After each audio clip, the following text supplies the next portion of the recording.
Yes, the title of this video is true, and it keeps becoming more and more true each passing day. Alright, look. The caucuses, straw polls, whatever you want to call them, right? Where Ron Paul supposedly didn't win one, right? Even though Iowa and Maine were both fucked up. Well, you know, it looks like that shit doesn't matter because it is just a straw poll. I mean, it's a good way to gauge, who the front runner is and what's going on. But the delegates aren't chosen at that time. The delegates are chosen later. And as these delegates are getting chosen, guess who has the most? Guess who has at least half or more than half in multiple states? Yeah, Ron Paul. Yeah, half or more than half. That means he can't lose in those states. Unless those delegates die or, whatever, I guess. Right? He can't lose. And these are big states. So, yeah, I think the momentum kind of went away from Ron Paul, except for those of us that are true supporters. The momentum kind of went away after the seeing that he didn't win, and that's what the straw polls really do. You get that momentum. When you win those caucuses, you're building up your momentum. It's when you win that, it's like people look at you as a winner. Oh, this guy, he is a winner. But the mainstream media that most people follow, they're not gonna follow somebody like Ron Paul. Look at Judge Napolitano, or however you say his name. He got fired. He got fired from Fox News. It's the mainstream media doesn't want to put that message out there. I think Rachel Maddow might have to be looking for a job soon too, even though she's not a Ron Paul supporter, but she just puts the truth out there pretty much, and questions all the bullshit like most reporters should be doing. Now I know that they're not. There's a difference between reporting the news and being a reporter, and I get that, and especially an investigative reporter. I understand that, reporting the news, but there's also a difference between reporting the news as it is and only reporting certain aspects of the news to put an agenda out, which is any of the mainstream media outlets do that here in the U.S., I should say. Oh, and overseas too, but there's never mind. My point is, Ron Paul is looking like he has a serious chance of actually not just competing, of winning. To become the Republican nominee. That's huge.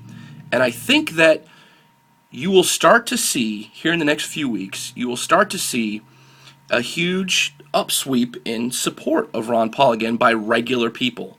Not people that consider, people that other people consider fucking crazies and weirdos. I don't like Ron Paul's, I don't like what he wants to do with this and that and the other and blah, blah, blah, blah.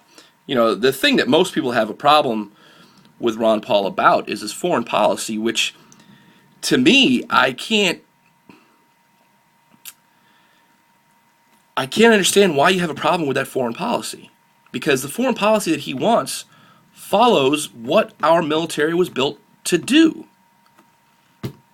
Protect our country. So I can't see why people are against his foreign policy. Now, if you want to be against, his in my opinion, what his more out of the box shit is, when it comes to free market and the Fed and taxes and stuff like that, I would think the common person would be more concerned with those things than they would be a foreign policy that stops our troops from going overseas, sometimes indiscriminately, or based on bad intel and stuff like that. So, but I support pretty much everything about Ron Paul. I mean, I really do. I think he's a very intelligent man. I think he tells it to you like it is, and he doesn't fucking sugarcoat it at all. And he wants to get back to small government. That's the way it should be. In one of his speeches, he said it perfectly, because I'm for a flat tax, and I'm cool with paying 20% or 25%. And he was like, how about 10%? How about the government stays out of your life completely? It doesn't offer you any type of support whatsoever when it comes to school, to medical, to anything. You get no support from the government whatsoever, but you only pay 10% in taxes. How would you feel about that? Well, I pay about 28% right now, so if I had 18% back of that, of my pay, I would be able to afford a more expensive health coverage. Like I would be able to afford school. So that's where, I completely agree with his ultimate. He's not going to be able to, even if he's voted in as president, and even if he gets 2 terms, he gets a full 8 years, he's not going to be able to make all the changes that he wants to make, and he knows that. He just needs to start the ball rolling. And I think even if it doesn't happen with him, the ball is going to keep rolling, the movement's going to get bigger, and somebody else will pick up the mantle and keep going. There's already names being thrown around. My point is where we're going now is horrific to me. The National Defense Authorization Act, CISPA.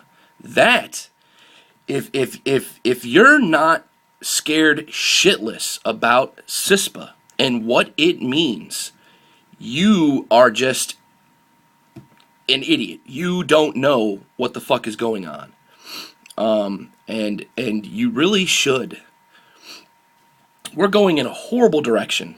And I think Ron Paul has the best direction that we could possibly go, and I think we all need to follow him.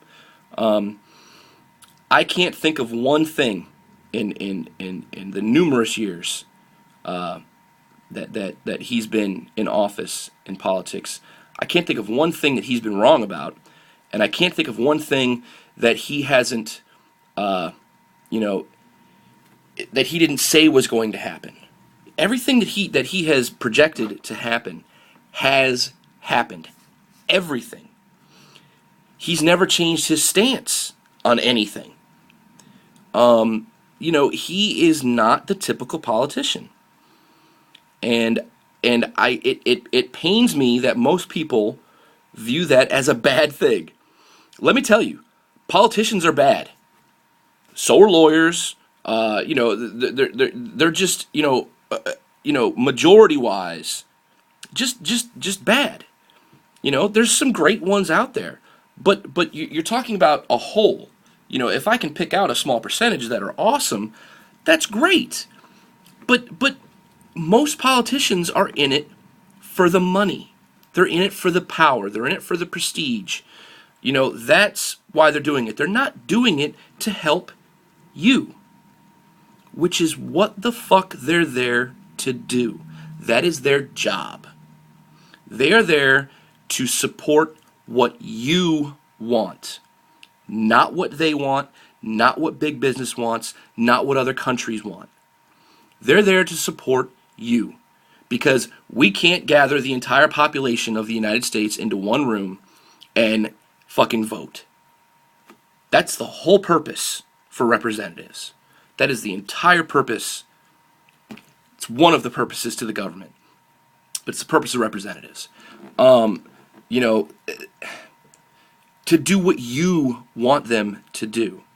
And if you don't voice your opinion strongly enough or loud enough, or if you just choose to not voice it at all and go with the flow, they're not going to do what you want them to do. So I think that some people need to really take a step back, think about more than just themselves and where they are in their lives right now, and think about the country and where the country will be in 10, 20, 30 years if we don't make a change as soon as possible. Ron Paul's got the delegates. He can't lose in numerous states. He just can't. He either comes in first or he ties for first. This is a guy that can win this. And I think you really need to consider that. Rant over.